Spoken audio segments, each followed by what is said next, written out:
ও স্নেহের 2024 সালের নতুন বছরের ষষ্ঠ শ্রেণীর ছাত্রছাত্রী বন্ধুরা, আশা করি তোমার সবাই ভালো আছো। আজ আমরা যে বিষয়টি নিয়ে আলোচনা করব, ষষ্ঠ শ্রেণীর সেকেন্ড সামেটিভ অর্থাৎ দ্বিতীয় পর্যায়ক্রমিক মূল্যায়নের বাংলার সিলেবাস, প্রশ্নকাঠামো এবং নমুনা প্রশ্নপত্র নিয়ে। প্রথমে তোমরা সিলেবাসে দেখে নাও কী কী বিষয় তোমাদের সেকেন্ড সামেটিভ অর্থাৎ দ্বিতীয় পর্যায়ক্রমিক মূল্যায়নে থাকবে। দ্বিতীয় পর্যায়ক্রমিক মূল্যায়নের ক্ষেত্রে ফুল মার্কস থাকবে তোমাদের 25, আর সময় তোমাদের থাকবে 50 মিনিট। তোমাদের থাকবে চিঠি, মশরুমের দিনে হাট, মাটির ঘরে দেওয়াল চিত্র, পিঁপড়ে, ফাঁকি, চিত্রকৃত। আর বিভিন্ন স্কুলে কিন্তু ফার্স্ট সামেটিভে কুমোরের পোকার বাসাবাড়িটা ছিল না, সেহেতু তোমাদের সেকেন্ড সামেটিভে কিন্তু বিভিন্ন স্কুলে কুমোরের পোকার বাসাবাড়িটাও থাকবে। আর যে স্কুলে হয়ে গেছে সে সমস্ত স্কুলে চিঠি থেকে হবে। আর ব্যাকরণ থেকে তোমার থাকবে শব্দরূপ, বিভক্তি, অনুসর্গ ও উপসর্গ। আর নিমিত্ত থেকে থাকবে সমুচ্চারিত ভিন্নাত্মক শব্দ। আর পত্র রচনা থাকবে তোমাদের ভাষাচর্চা থেকে। ভালো করে তোমরা সিলেবাসটা দেখে নাও। এবার আমরা নমুনা প্রশ্নপত্রটা দেখে নেব। দেখো, সরাসরি স্ক্রিনে কিন্তু আমরা ষষ্ঠ শ্রেণীর সেকেন্ড সামেটিভ অর্থাৎ দ্বিতীয় পর্যায়ক্রমিক মূল্যায়নের বাংলার কোশ্চেন পেপারটা দেখতে পাচ্ছ। ফুল মার্কস তোমাদের রয়েছে 25, আর সময় তোমাদের রয়েছে 40 মিনিট। একে দাগে রয়েছে সঠিক উত্তর নির্বাচন করে লেখো যে কোনো 6টি। প্রতিটি প্রশ্নে মানে 1 করে 1 × 6 = 6। প্রথম, পাখি ছাড়া কবি কোন মানুষের কাছ থেকে চিঠি পেয়েছেন? বোনের, খোকা ভাইয়ের, দিদিমার, দাদার কাছ থেকে। উত্তর হবে খোকা ভাইয়ের। প্রশ্ন, ঢেউয়ে ঢেউ এ কত কি লিখে গেছে? গ্রীষ্ম, বর্ষা, শরৎ না বসন্ত? তবে বর্ষা। প্রশ্ন, ধানের সবচেয়ে প্রিয় বন্ধু ঝড়, রৌদ্র, কৃষক না বৃষ্টি? উত্তর হবে বৃষ্টি। প্রশ্ন, ফাঁকি গল্পটি বাংলায় অনুবাদ করেছেন যতীন্দ্রনাথ জোয়ারদার, যতীন্দ্রমোহন জোয়ারদার, যতীন্দ্রমোহন রায়, যতীন্দ্র নন্দী? উত্তর হবে যতীন্দ্রমোহন জোয়ারদার। প্রশ্ন, ব্যাঘ্র ছানাটিকে চিমটি কেটেছিল মাছ, পিঁপড়ে, সাপে না কাঁকড়ায়? উত্তর হবে কাঁকড়ায়। প্রশ্ন, হাট কবিতাটি কার লেখা? যতীন্দ্রনাথ সেনগুপ্ত, রবীন্দ্রনাথ ঠাকুর, রাজকিশোর পট্টনায়ক, নবনীতা দেবসেন? উত্তর হবে যতীন্দ্রনাথ সেনগুপ্ত। প্রশ্ন, দেওয়াল চিত্র অঙ্কনের ক্ষেত্রে কারা অগ্রসর? মুন্ডা, শবর, সাঁওতাল না কোল? উত্তর হবে সাঁওতাল। প্রশ্ন, ব্যস্ত মধুর চলা কার? বাঘছানার, হরিণের, উইপোকার না পিঁপড়ে? উত্তর হবে পিঁপড়ের। প্রশ্ন, বিভক্তি কয় প্রকার? 2, 3, 4 কোনোটিই নয়? উত্তর হবে 2। বিভক্তি 2 প্রকার। পরে হচ্ছে 2-এর দাগে একটি বাক্যে উত্তর দাও যে কোনো 4টি। প্রতিটি প্রশ্নে মানে 1 করে 1 × 4 = 4। বসুধারা ব্রত কোন ঋতুতে হয়? উত্তর লিখবে গ্রীষ্ম ঋতুতে। প্রশ্ন, কার ডাকে রাত্রি নেমে আসে? উত্তর লিখবে একক, কাকের ডাকে। প্রশ্ন, কটক কোন নদীর তীরে অবস্থিত? উত্তর হবে উড়িষ্যার মহানদীর তীরে। প্রশ্ন, ছোট বাঘের বাবা মা বাসা বদলে কোথায় গিয়েছিল? উত্তর লিখবে সজনেখালিতে। প্রশ্ন, শরতের আশীর্বাদ তোমাদেরও ওপরে ঝরুক কে এমনটি কামনা করেছিল? উত্তর হবে সূর্য। প্রশ্ন, বাংলার দেওয়াল চিত্রে পীঠস্থান কাকে বলা হয়? উত্তর লিখবে পূর্বতন মানভূম জেলার ভৌগোলিক সীমানাকে বলা হয়। প্রশ্ন, চিত্র বা রঙিন গ্রীবা যার তাকে কি বলা হয়? উত্তর লিখবে চিত্রগ্রীব। প্রশ্ন, ছোট পিঁপড়ে গায়ে কি মাখে? উত্তর লিখবে ধুলোর রেণু মাখে। 3 দাগে রয়েছে নিচের প্রশ্নগুলির উত্তর দাও যে কোনো 2টি। প্রতিটি প্রশ্নে মানে 1 করে 1 × 2 = 2। প্রথম, হজরওয়ালা গ্রন্থটি কার লেখা? উত্তর লিখবে সুকুমার রায়। প্রশ্ন, বুড়োর বয়স ওঠানামা করতে করতে কত হয়েছে? উত্তর লিখবে 13। প্রশ্ন, বড় মন্ত্রী রাজকন্যার কি খেয়ে ফেলেছে? উত্তর লিখবে গুল্লি সুতো। প্রশ্ন, দাড়িওয়ালা ছাগলটির নাম কি? উত্তর লিখবে শ্রী ব্যাকরণ সিং। প্রশ্ন, দাঁড় কাকের গলার স্বর কেমন ছিল? উত্তর লিখবে দাঁড় কাকের গলার স্বর ছিল ভাঙা ভাঙা ও মোটা। 4 দাগে রয়েছে নিচের প্রশ্নগুলির উত্তর দাও যে কোনো 3টি। প্রতিটি প্রশ্নের মান 2 করে 2 × 3 = 6। প্রথম, এদেশের যত পালা পার্বণ উৎসব আনন্দ সব কিছুরই মূলে রয়েছে চাষবাস। বাংলার উৎসব খাদ্য সংস্কৃতির সঙ্গে চাষবাস কতটা জড়িত বলে তুমি মনে করো? উদ্ধৃত অংশটি গৃহীত হয়েছে কবি ও সুলেখক সুভাষ মুখোপাধ্যায় প্রণীত মরশুমের দিনে গদ্য থেকে। বাংলায় বেশিরভাগ মানুষের জীবন জীবিকা কৃষির সঙ্গে জড়িয়ে রয়েছে, তাই জীবনের আবর্তন কৃষিকেন্দ্রিক। বছরের বিভিন্ন ঋতুতে কৃষক রোদ জল শীত উপেক্ষা করে ফসল ফলায়। তাদের জীবনের আনন্দ বেদনা, সুখ দুঃখ সবই কৃষি নির্ভর। আবার পালা পার্বণ উৎসব অনুষ্ঠানও কৃষির দ্বারাই নিয়ন্ত্রিত হয়। নবান্ন, পৌষ পার্বণ, ভাদু, টুসু, বসুধরা, মাঘ মণ্ডল, লক্ষ্মী পুজো সব কিছুই চাষবাসের উপর নির্ভর করে হয়। শুধুমাত্র উৎসব অনুষ্ঠান সংস্কৃতিতে নয়, চাষবাস আমাদের খাদ্যের সঙ্গেও গভীরভাবে জড়িত। নবান্ন উৎসবের মিষ্টি পায়েস, পৌষ পার্বণের পিঠেপুলি, পুজোর বিভিন্ন ফল সব কিছুতেই কৃষির উপর নির্ভর করতে হয়। তাই বলা যায় বাংলার উৎসব খাদ্য সংস্কৃতির সঙ্গে কৃষিও ওতপ্রোতভাবে জড়িয়ে রয়েছে। পরের প্রশ্ন, হাটের স্থান ছাড়িয়ে দূরের গ্রামের ছবি কবিতায় কিভাবে ফুটে উঠেছে? উত্তর লিখবে যতীন্দ্রনাথ সেনগুপ্ত তার হাট কবিতায় হাটের স্থান ছাড়িয়ে দূরের গ্রামের একটি সুন্দর ছবি এঁকেছেন।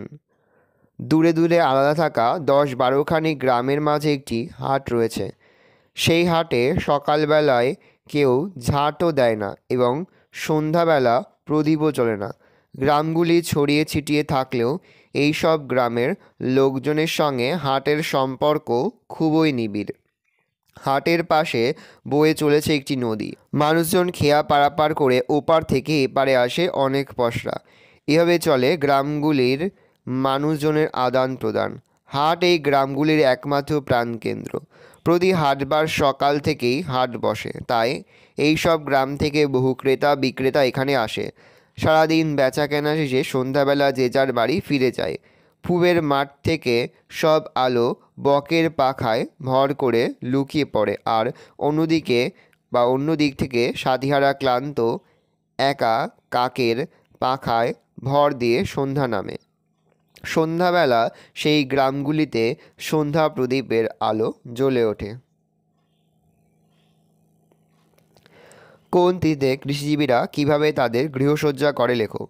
কালী পূজা বা কার্তিক মাসের অমাবস্যা তিথিতে সাঁওতাল, ভূমিজ, খেরিয়া, হো, শবর, ওরাও, মুন্ডা প্রভৃতি সম্প্রদায়ের মানুষ তাদের ঘর সুন্দরভাবে সাজিয়ে তোলে।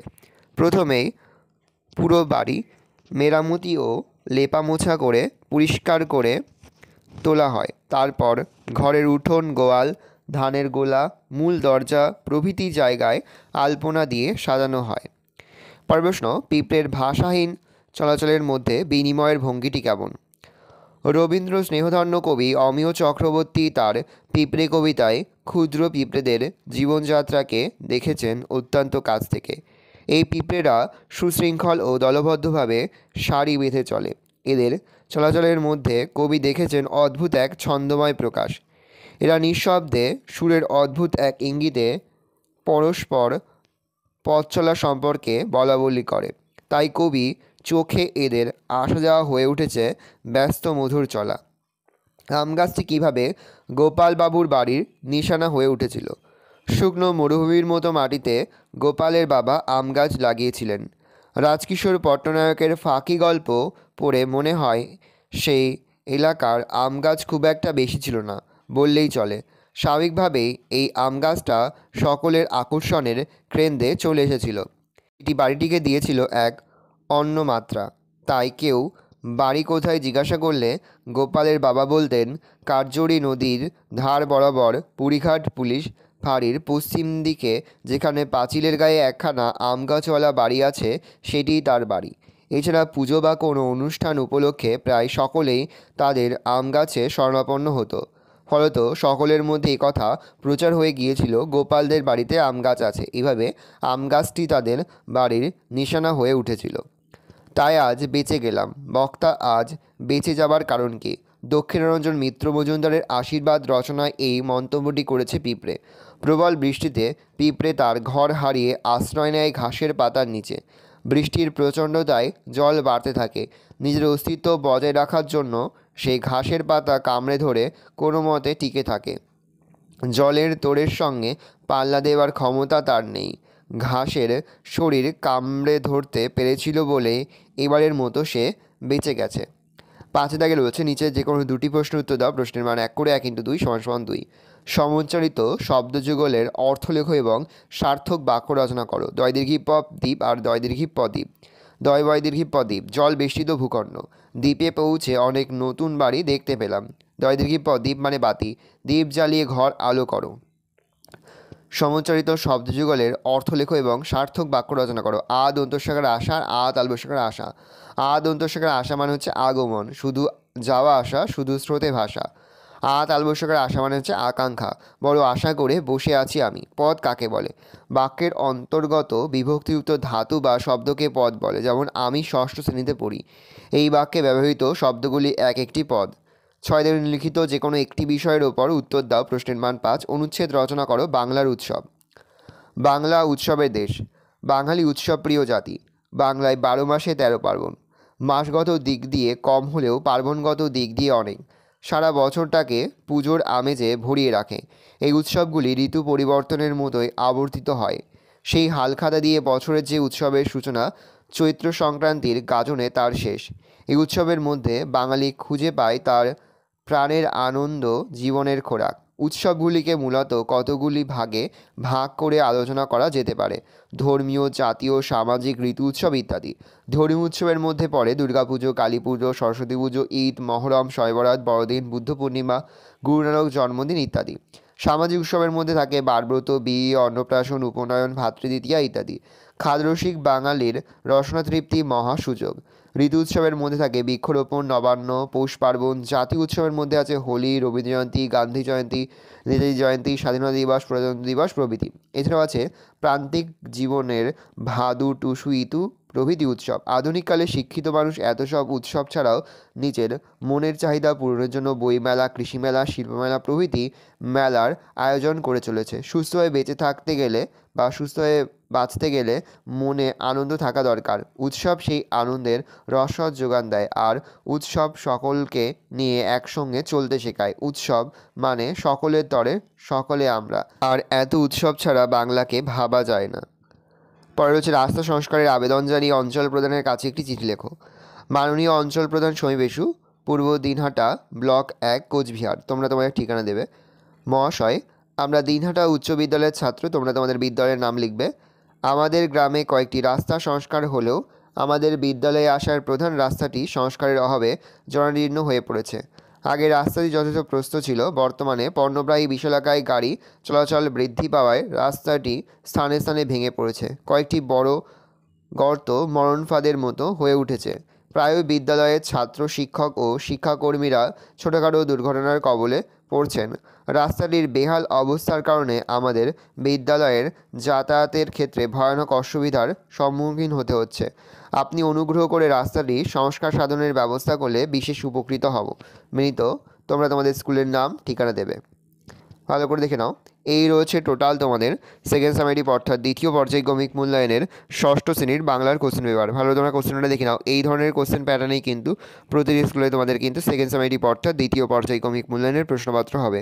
সেহেতু ভালো করে তোমরা কোশ্চেন পেপারটা দেখে নাও। আশা করি ভিডিও ভালো লেগেছে। ভিডিওটা ভালো লাগলে ভিডিওকে লাইক করে থাকতে ভুলবে না। আর আমার চ্যানেল নতুন হওয়া লাল কালার সাবস্ক্রাইব প্রেস করে পাশে বেল আইকন প্রেস করে যখন নতুন কোনো ভিডিও আপলোড করি সবার ফার্স্ট নোটিফিকেশন তোমরা পেয়ে যাও। আর এই ভিডিওটি তোমার বন্ধু বান্ধবী, আত্মীয় স্বজন সবার মধ্যে কিন্তু অনেক অনেক শেয়ার করে দেয় যারা এবছর ষষ্ঠ শ্রেণীতে পড়ছে। আমরা কিন্তু ইতিমধ্যে ষষ্ঠ শ্রেণীর প্রতিটি বিষয়ের সিলেবাস, প্রশ্নকাঠামো এবং নমুনা প্রশ্নপত্র কিন্তু আপলোড করে দিয়েছি। তোমরা এখনও পর্যন্ত সেই ভিডিওগুলো না দেখে থাকো, ভিডিওগুলো কিন্তু তাড়াতাড়ি দেখে নাও। তোমাদের সকলকে জানাই আগাম পরীক্ষার অনেক অনেক শুভেচ্ছা এবং অভিনন্দন। একেবারে ভিডিও শেষে স্ক্রিনে তোমরা একটা প্লেলিস্ট দেখতে পারবে, তারপরে ক্লিক করলেই সমস্ত ভিডিওগুলো কিন্তু তোমরা পর দেখে নিতে পারবে। কোনো প্রশ্নের উত্তর লিখতে বা বুঝতে যদি কোনো রকম অসুবিধা হয় তাহলে কিন্তু নির্দ্বিধায় কমেন্ট সেকশনে কমেন্ট করে জানাতে একদমই ভুলবে না। ভালো করে তোমরা কোশ্চেন পেপারটা দেখে নাও।